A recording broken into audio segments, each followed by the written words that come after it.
Hello, so welcome to the first video.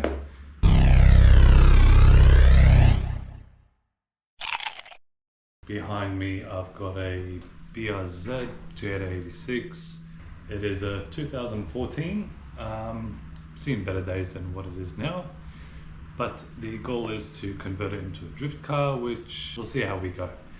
Anyway, it's been sitting here for a couple of weeks, but previous to that it's been sitting at somebody else's house for about a year. The goal of this car is gut out the interior, remove everything, put a Ford Barra motor in there. So I've already got the Ford Barra motor. It's a gas motor. It's to be a track car, or a drift car to be specific. Have to do bash in the firewall or cut out the firewall. Cut out the transmission tunnel so it can actually fit the transmission. Got to have a radiator and intercooler all in the boot because the front's not going to fit. So I've got to build a front end crash bar or tube chassis crash bar kind of thing. Wide angle steering rack thing majiggy, so you can see it more. Going to remove the back glass because you're going to have to, the way you're going to angle the intercooler, it's got to sit on a specific angle and the back glass is not going to accommodate to that. So I'm going to just do a polycarbonate at the back and maybe these windows as well, make them to polycarbonate, and the side as well. Reason being because if I crack them on track, I don't want glass to be everywhere on the track, just so it doesn't cause any downtime and no one gets upset that the track is down because I broke the glass. So polycarbonate is supposed to be 250 times stronger than glass, which I'd hope so. So it shouldn't crack or break and shatter everywhere. Anyway, let me show you around the car and we'll go from there. So it does need a wash, but leave that for now. It's got some debris and dirt. These are the back seats because when it was sitting at the other place for about a year, I did some 8 hours of work on it and that's pretty much it. So these are the seats that need to be taken out. So this is the current state of the interior. As you can see, I've got a Rocket Bunny V2 or V3 replica front fender. Got some more parts in there. The roof liner is out, but I've got to get a roof liner for it. Other than that, everything else is, as you can see, whatever's here is going to get out, or be taken out.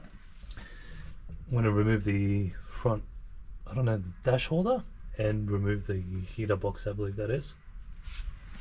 And then go around the car. The wheels are going to be changed. I've already got spare wheels for them, so I'm going to take these out, put those in. This is the front, so firewall has to be moved back a bit just to accommodate the motor. Let's just start, I guess. I've got to start somewhere. So first thing is empty out the car. Once the car's empty, at least we can see what we're working with. Hey Uzis.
Okay, so took everything out, as you can see.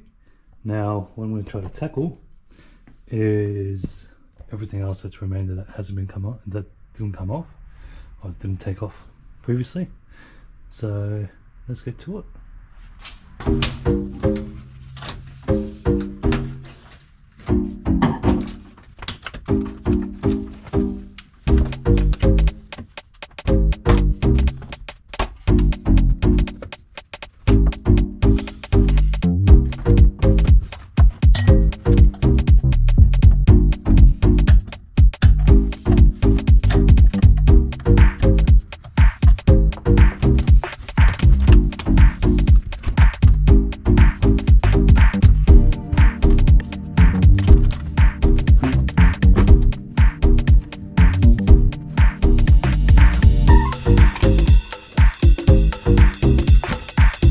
a discovery while removing the carpet.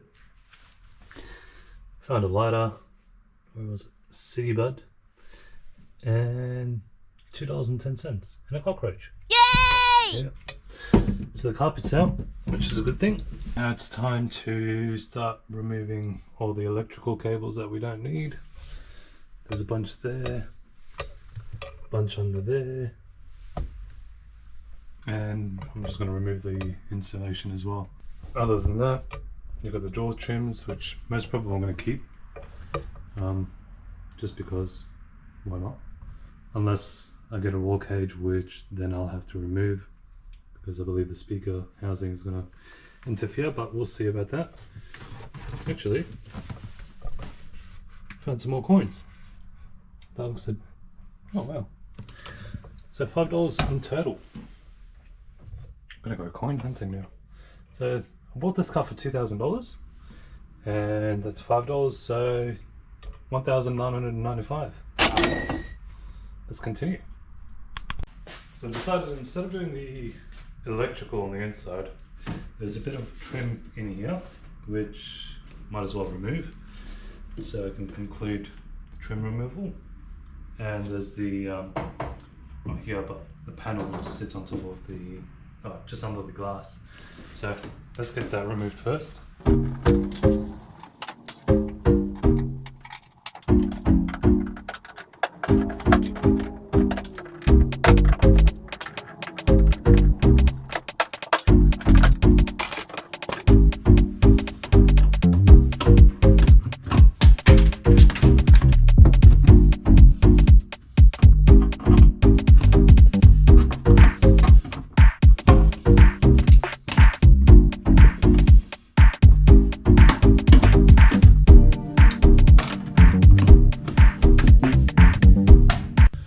That's removed right there, and I've also removed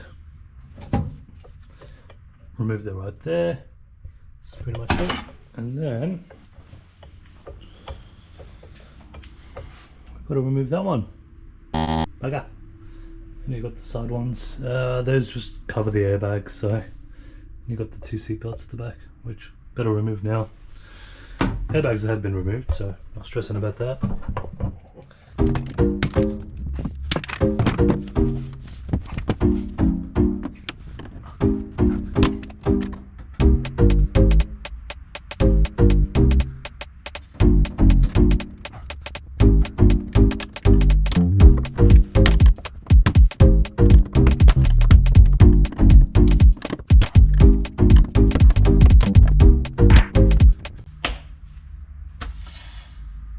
Okay, so these tabs here just don't want to come off.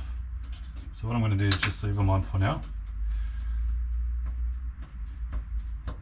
No matter what I do, if I tried firing them off, they don't want to come off. So it is what it is. 1, 2, 3. 3 bolts should remove this trim piece.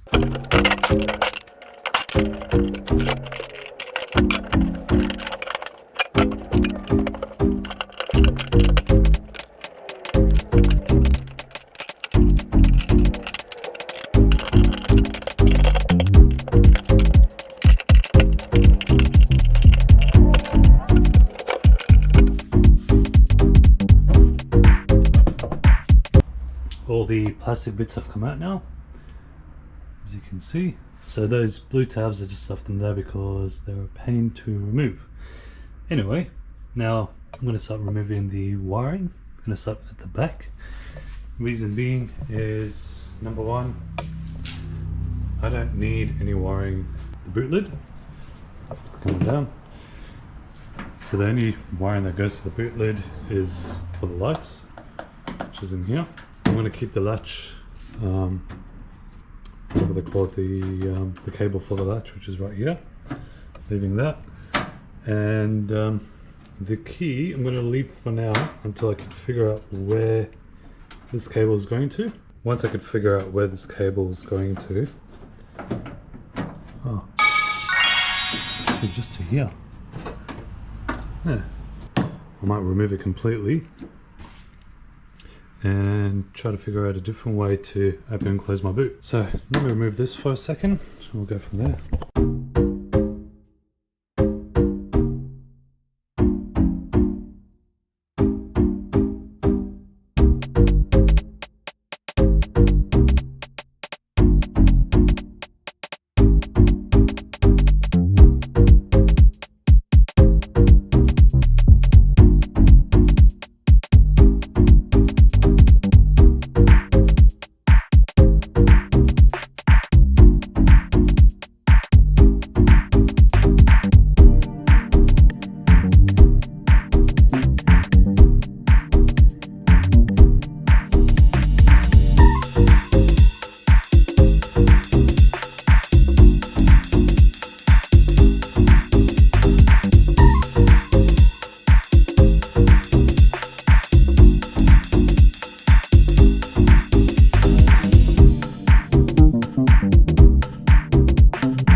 Okay, so hardware's been removed. All that's been removed. Now this was about here. I found out this would still work. Therefore I'm going to keep it. And I'm just going to get an extension cable. Not an extension, I'm just going to replace it for something longer. It's either that or I'll put like bonnet pins. But in the meantime, when my camera overheated, I continued on and removed some more cabling. As you can see, now I've just got that side to do, which is going to be fun. So let's get cracking.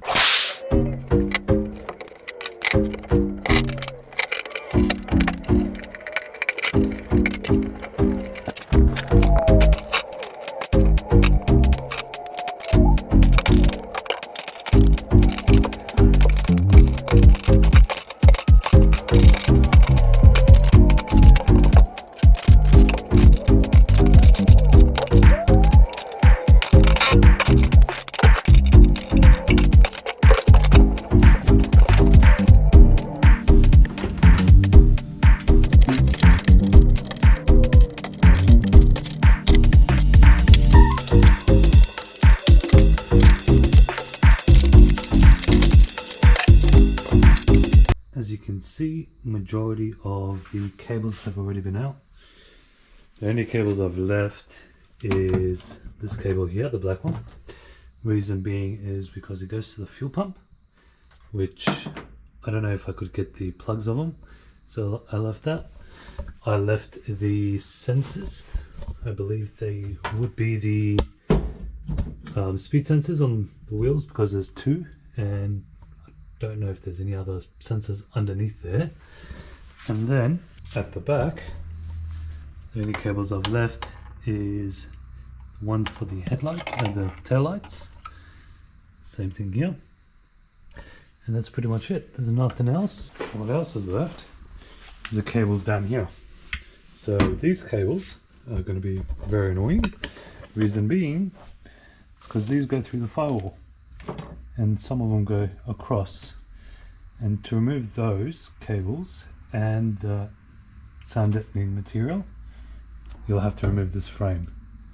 And this frame has one bolt, two here and two on the other side down there. And once they're removed, you can remove the, I believe that's a heater core or fan or something like that, which we don't need. And the only other cables that I've kept are these ones for the doors, which I'm going to be replacing the windows to polycarbonate, but I still want the functionality of it going up and down. So well, yeah, why not leave the cables? So pretty much whatever I want to keep that works, I'm leaving the cables there. Everything else can go. I don't know why I still have this, but I'm going to be replacing the steering wheel anyway. I've left this for now because I don't know how to bypass it, therefore I'm keeping it. So that way the steering wheel turns. I doesn't even lock anymore. Well, anyway, yeah. And then we've got more cabling at the front. So trying to get all the cabling done this video, so don't have to stress about it on the other videos. Got some more cables coming through here. That's better. So as you can see, a bunch of cables down there, and that's majority of the wiring loom. So once that's done, all the wiring is going to be out. I'm going to start cleaning up the engine bay, especially taking, put the light up here, please don't fall. So this has some spot welds down there which have to be taken off, and they've got some at the front about here which also has to come out. Once that's done, all you've got is the hard lines, which ABS and the brake system, but they're going to come off later on. I'm going to leave this shroud on for now until we finish the inside, and might as well take it out. But I'm going to keep the motors for the windscreen wipers. The reason being is because you need them if it's a rainy day. So yeah, I'm going to call it a day now, and then come back tomorrow. Well, it's already taken me 2 days, but I'm going to leave it for now, come back tomorrow, which should be 3 days total. That's the interior done, and then we can start focusing on the engine bay, which is going to be in a second video. So yeah, let's continue.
What a milestone.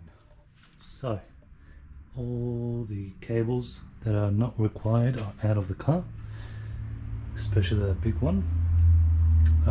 Those are just for the power steering, which I'm going to leave for now, because I'm not sure if I'm going to run the stock power steering or I'm going to change later on.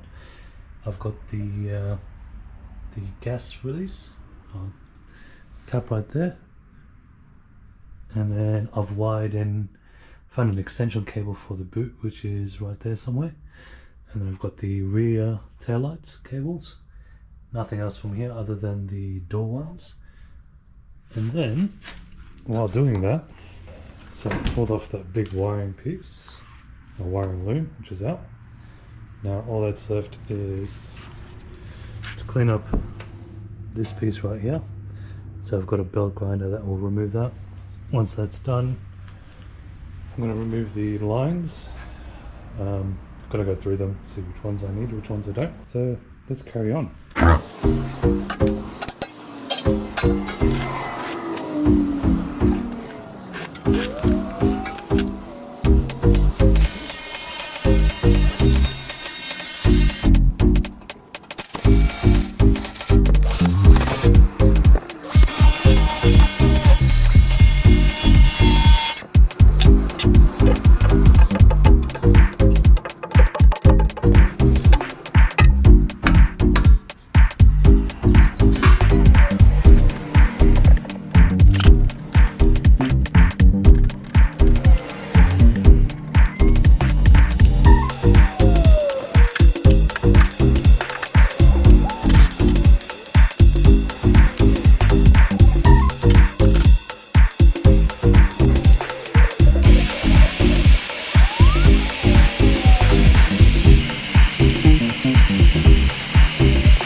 Okay, so recap of everything. Interior is all done, so all the electrical and plastic bits have been removed, except the electrical that we need. I rerouted the boot latch cable, so I put that's for the bonnet. Anyway, so that's all cleaned out. Also the boot. Did a quick vacuum to make sure it's clean. Now there is a bit of dirt on it, like that, but that comes off with a wash. So that's the cable I was telling you about. It goes through the grommet here, all the way to this latch here. That latch. So you just pull on that, and it unlocks the boot. I might get a longer cable down the line, but for now it does the job. And then at the front, remove that annoying piece of metal that was sticking out over here, and then we removed also all the little bolts that were still sticking in the grounds and the plastic pieces. Now the ABS, I'm going to leave it for now. The reason being is because I might reuse the lines but not the ABS module itself. The shroud I left it because I thought it's not going to get in the way, but we'll find out later on. And I'd actually like to keep my wipers on. Oh, keep my wipers there, yeah. Excuse the messy hair and change of clothes. This took me about 3 days, so I'm sweating from all the work today. Could have done it in 1 or 2 days, but there was other things involved that I had to go and do. Anyway, so next video I'm hopefully trying to get the engine here. It's currently at a different location, so I want to bring it over here so I can start test fitting and see what I need to cut. In regards to cutting the firewall, I've spoken to VicDrift, I've sent them an email, and I've also sent an email to Keep It Real, who both of those organizations, they do drift events at different tracks and so forth. So I'm waiting to hear back from them if I can cut the front firewall, because there's no point in me cutting, putting the motor, going there and telling you you can't do it. So I want to make sure I 100% can and bring my car on track and actually enjoy it. So hopefully that works out. Once I hear back from them, we'll start cutting the firewall. Yeah, so what do you think of the video? What do you think of the build? Let me know. Comment down below. Have a good day.